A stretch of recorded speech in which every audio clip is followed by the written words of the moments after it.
Hi, welcome to Somashekar Reddy GK classes. ఈరోజు మనం చర్చించుకోబోయే అంశం లోక్సభ. భారత రాజ్యాంగం ప్రకారం 79వ నిబంధనలో పార్లమెంట్ అనగా రాష్ట్రపతి, రాజ్యసభ మరియు లోక్సభ. అయితే భారత రాజ్యాంగంలో లోక్సభ గురించి తెలియజేసిన నిబంధన 81. లోక్సభనే దిగువ సభ అని మరియు హౌస్ ఆఫ్ ద పీపుల్ అంటే ప్రజల సభ అని పిలుస్తారు. 1954లో ఈ లోక్సభ అనే పేరును సూచించిన వ్యక్తి మన దేశ మొట్టమొదటి లోక్సభ స్పీకర్ గణేష్ వాసుదేవ్ మోలాంకర్. ఈ లోక్సభ అనే అంశాన్ని మనం బ్రిటిష్ మ్యాగ్నా కార్టా నుంచి గ్రహించి భారత రాజ్యాంగంలో పొందుపరుచుకున్నాం. కాబట్టి బ్రిటన్లోని హౌస్ ఆఫ్ కామన్స్ ఎలానో మన దేశంలో లోక్సభ అలాంటిది. భారతదేశంలో మొట్టమొదటిసారిగా లోక్సభ 1952 మే 13 ఏర్పాటు చేయబడింది. అయితే 1951 అక్టోబర్ నుంచి 1952 ఫిబ్రవరి మధ్య మొదటి సాధారణ ఎన్నికలు నిర్వహించిన తర్వాత లోక్సభ మే 13, 1952 ఏర్పాటు చేయడం జరిగింది. ప్రస్తుతం పనిచేస్తున్న లోక్సభ 18వ లోక్సభ. 2024 నుంచి పనిచేస్తున్నది 18వ లోక్సభ.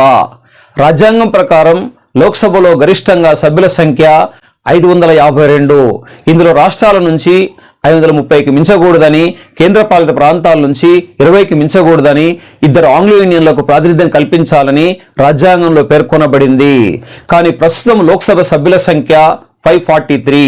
రాష్ట్రాల నుంచి 524, కేంద్రపాలిత ప్రాంతాల నుంచి 19 మంది.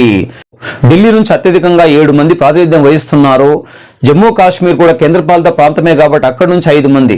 గతంలో 530 + 13 ఉండేది. ఎందుకంటే జమ్మూ కాశ్మీర్ నుంచి 5, లడఖ్ నుంచి 1 కలపడం వల్ల 13 + 6 19 మంది కేంద్రపాలిత ప్రాంతాల నుంచి ప్రాతినిధ్యం వహిస్తున్నారు.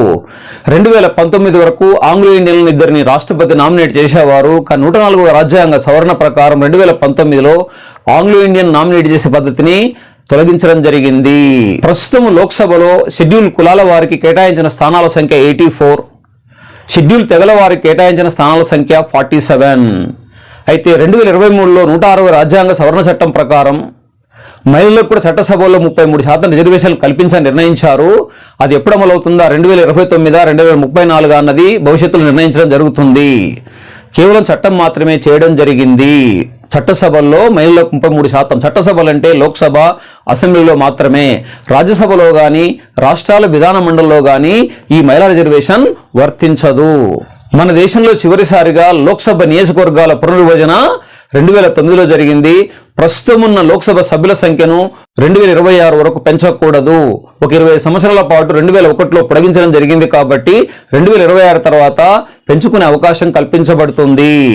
లోక్సభకు చైర్మన్గా స్పీకర్, డిప్యూటీ చైర్మన్గా డిప్యూటీ స్పీకర్ పనిచేస్తారు. ఈ విషయం ఆర్టికల్ 93లో పేర్కొనబడింది.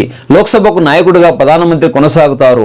ఒకవేళ లోక్సభకు ప్రధానమంత్రి ఎన్నుకోబడకపోతే రాజ్యసభ నుంచి సభ్యుడైనట్లయితే అప్పుడు ఒక కేంద్ర మంత్రి లోక్సభకు నాయకుడిగా కొనసాగుతాడు. ఉదాహరణ 2004-14 మధ్య కాలంలో మన్మోహన్ సింగ్ రాజ్యసభ సభ్యుడు కాబట్టి ఆయన రాజ్యసభకు నాయకుడిగా ఉన్నాడు.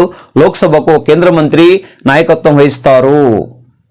లోక్సభకు ద్రవ్య బిల్లులపై కానీ, ఆర్థిక బిల్లులు అంటే బడ్జెట్ అలాంటి వాటిపై కానీ సంపూర్ణ అధికారాలు ఉంటాయి. లోక్సభ ఆమోదించి పంపినటువంటి ద్రవ్య బిల్లును కానీ, బడ్జెట్ను కానీ రాజ్యసభ తప్పకుండా 14 రోజులు తిప్పి పంపాలి. లోక్సభ సమావేశాలను ఏర్పాటు చేసే వ్యక్తి రాష్ట్రపతి. లోక్సభలో ఒక బిల్లు ఆమోదించబడి రాజ్యసభలో ఒక బిల్లు ఆమోదించబడకపోతే అది సాధారణ బిల్లు అయితే సంయుక్త పార్లమెంట్ సమావేశం ఏర్పాటు చేసుకోవచ్చు. రాజ్యాంగ సవరణ బిల్లు అయితే సంయుక్త పార్లమెంట్ సమావేశం ఏర్పాటు చేసుకునే అవకాశం లేదు. రాజ్యాంగ సవరణ బిల్లు విషయంలో భారతదేశంలో లోక్సభతో పాటు రాజ్యసభకు కూడా సమాన అధికారాలు ఇవ్వడం జరిగింది. పార్లమెంట్ సంయుక్త సమావేశాన్ని అంటే లోక్సభ, రాజ్యసభ ఇద్దరిని సంయుక్తంగా సమావేశపరిచే అధికారం రాష్ట్రపతి కలిగి ఉంటుంది. కానీ పార్లమెంట్ సంయుక్త సమావేశానికి అధ్యక్షత వహించే వ్యక్తి లోక్సభ స్పీకర్.